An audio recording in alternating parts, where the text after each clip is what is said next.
So it's about that time where we take another look at Corepunk. You might remember this game as the top-down MMORPG set in a seamless open world that looks and plays a lot like a MOBA. Like, besides the top-down perspective, you'll be moving your character, interacting with objects, and attacking enemies, all by clicking on things with your mouse. The game is going to feature numerous classes, each with their own masteries or specializations to pick from, and a corresponding set of skills. One big thing here in this game is this fog of war mechanic, which they say is to incentivize exploration and discovery. You might be walking through the woods and stumble upon a chest filled with loot or a rare monster. Could be a wandering merchant who sells special items or a new special event. This is also the fog of war going to play into the game's open world PvP mechanic, allowing you to sneak up on unsuspecting players. And besides all of this, Corepunk will have some traditional MMO elements and systems, like there's crafting and mining professions. There will be arenas and battlegrounds to contend in. There's a guild system, farming, pack deliveries, quests to do, randomly generated dungeons, those raids, and much more. A lot of the stuff you expect, but again, from a top-down perspective. It's like a little bit different take. You know, most of the MMOs, I play at least, it's like a 3D. It's the WoW, it's the ESO, it's the Final Fantasy, it's the Guild Wars, but I think there's a lot of promise with Corepunk. I'm really liking what I'm seeing, and from the gameplay we've seen so far, I think it looks pretty decent. Now, my last video on this game was all the way back in September, when we had gotten tons of new information from a quarterly update as well as a Reddit AMA. It was just overwhelming, the amount of new stuff we learned. It was really cool, and there was a lot of excitement at that point because we were awaiting what was supposed to be a closed beta test that was planned to start at some point in December. December is long gone, and the closed beta test just didn't happen. So you might be wondering, hey Force, what's going on with Corepunk? Have there been any new updates, and are we gonna get to play the game's beta anytime soon? Lucky for you, I have the answers to all those questions, which is why I'm making this video. But first, look, we got another word from today's sponsor.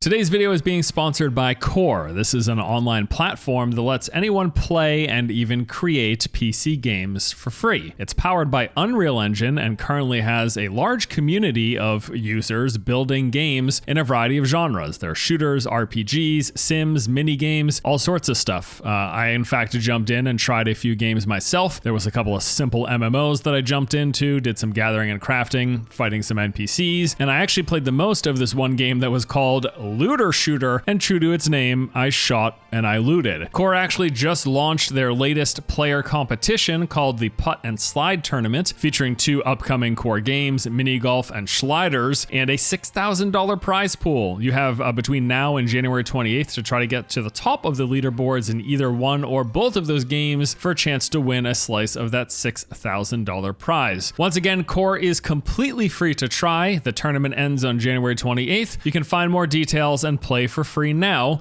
using the link in the description below. Okay, so let's talk about the new information that we have for Corepunk. So in lieu of the beta happening last month, they released an update on how things were going with the game. Now, the first thing they did was address the lack of a beta. They said that they really wanted to let us play Corepunk's beta in the winter, but they didn't think they could deliver on the level of quality they were aiming for. Obviously, with everything that's going on in the world, people working remotely, also the release of the recent Shadowlands expansion and Cyberpunk, and just the fact that making a AAA MMO takes a lot of effort, patience, and time, they simply couldn't get it done for that scheduled CBT in December. Also, development ran into a few hiccups, and they said that rather than crunching and risking the health of the team, they decided to just pump the brakes and delay the beta. While it wasn't their preference, they think ultimately it'll be best for the game. And I 100% agree. Look, a lot of us have been waiting many, many years for like a new MMO to get our hands on, sink our teeth into. What's a couple of months extra for the beta test for the game? Make the game good. Don't destroy your team's lives in the process. I think we can all agree that's the best choice here.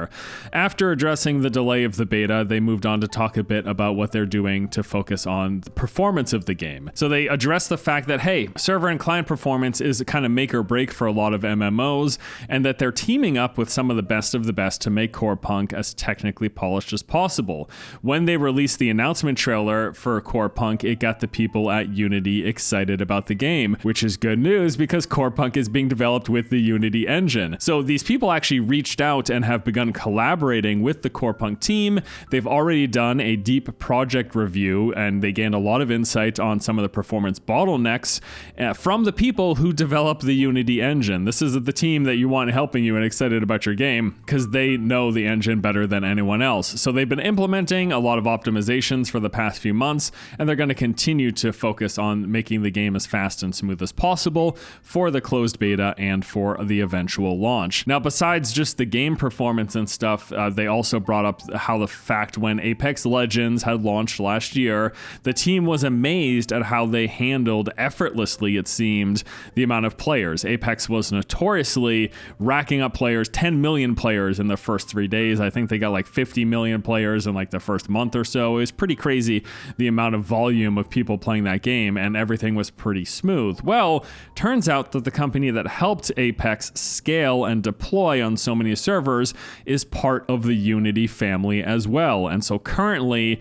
the team at Corepunk is working with Multiplay, and they're going to start collaborating soon on scaling the backend for Corepunk so that not only it runs well, but can handle launch peak with ease so that everyone can just play the game. And the funny thing is, this is one of those things, along with game performance, where I think it kind of goes unnoticed when things are going smoothly, but is very, very distracting when it doesn't go well, like not being able to play the game on launch day and launch week, and poor game performance are just massively impactful to games success. I think first impressions mean a lot, and I think especially for this genre. So it's good that they are realizing this and focusing on this. But you know, the game's performance and everything, while ultra important, content is also king, right? That's what they say. So we have some content related things. There's been actually some updates and new information about the heroes in the game. First, we've got the Paladin, an expert in healing and raising spirits of their allies. The three masteries are the Hand of Light Mastery, which uses heavy two-handed weapons and the energy of the light, specializing in dealing damage and buffing allies. Then there's the Cleric Mastery, a support who can still deal lots of damage using dual maces and the energy of the light for healing and shielding allies. And then the final mastery for the Paladin is the Crusader, a tank wielding a shield and the energy of the light made to withstand loads of incoming damage. Next hero up is the Champion, a warrior class that's focused on rushing into battle. There is the Destroyer Mastery, which specializes with two-handed weapons, has a high survival rate, is all about charging into battle and dealing lots of damage. They can also support allies by restoring health. There is the Ranger Mastery that uses bows and arrows, can toggle between two stances that focus either on area damage or single target damage. The Ranger, they say, can be the main source of damage dealing in a group, but can also CC enemies with roots and slows. And then there's the Defender Mastery, a sword and shield tank that withstands lots of incoming damage, as well as has the ability to taunt enemies off your allies, reducing damage that they take. Next up is the Bomber Hero, all about speed and explosives. There is the Blast Medic Mastery, a range support that uses grenade launchers and various explosives. It can heal and buff allies and also uses CC against enemies. It can also create illusions of itself. There's the Grenadier that uses a plasma gun, bombs, and grenades to deal massive explosive damage. This one can instantly reset the cooldown of all of their abilities. And then finally, the Infiltrator Mastery, a melee assassin who deals massive burst damage, uses double daggers and mines. They have the ability to stealth and easily finish off low health enemies. Next up is the Warmonger Hero. This is a brawling class. It's got the Legionary Mastery, which is a tank that uses a spear and shield, specializes in control. They can stun and slow enemies. The Commando Mastery, a ranged hero with a minigun. It's got a heavy fire that penetrates armor, poor mobility and a long reload time, but that is offset by the fact that they deal pretty heavy damage pretty quickly. And then finally, the Shaman Mastery, a melee fighter who can talk with animal spirits and command the elements. Their basic attacks mark enemies, empowering their other abilities. And then the last hero we have here is the Pain Reaper. This is a demonic hero class that curses enemies. It's got the Pyromancer Mastery, making it a ranged mage that can cast fiery spells and create portals to control enemies. As pyromancers use their abilities, they gradually heat up, empowering and increasing their damage. There's the Soul Eater Mastery, which is a melee assassin that fights with double crescent blades and aids their allies by manipulating enemies. And then finally, the Warlock Mastery, a mage focused on dealing damage over time via curses that can create tethers to enemies to deal additional damage or tethers to allies to heal them. Now, those are the 5 heroes that we know so far. I know there's going to be, I think, somewhere around 12. I don't quote me. I don't have the exact number. But yeah, there's supposed to be a handful of heroes in this game, more than what we know so far. And as you can tell by my quick overview of these masteries, it's almost like each mastery is a different class. I mean, you can go from a healer to a tank. There's some casters that can also be like assassins in here. It's pretty darn cool, all of the variation in kind of play styles that we see just with the 5 heroes that we have details of so far. As far as I know, they're going to keep updating this list and we're going to get more and more information. Also, I just gave you a basic synopsis of the heroes and the masteries.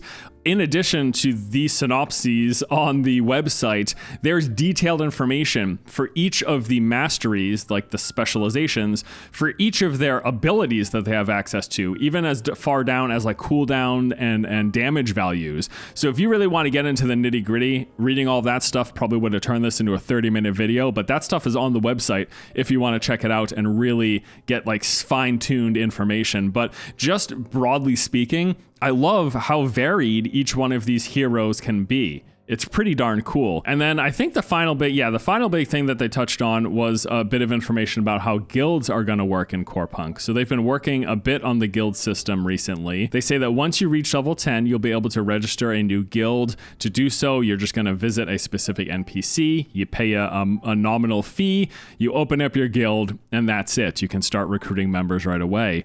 Guilds are going to share a guild bank, there will be guild chat, a ranking system, and much more, they say. They say that guilds can level up through various in-game activities like completing guild tasks.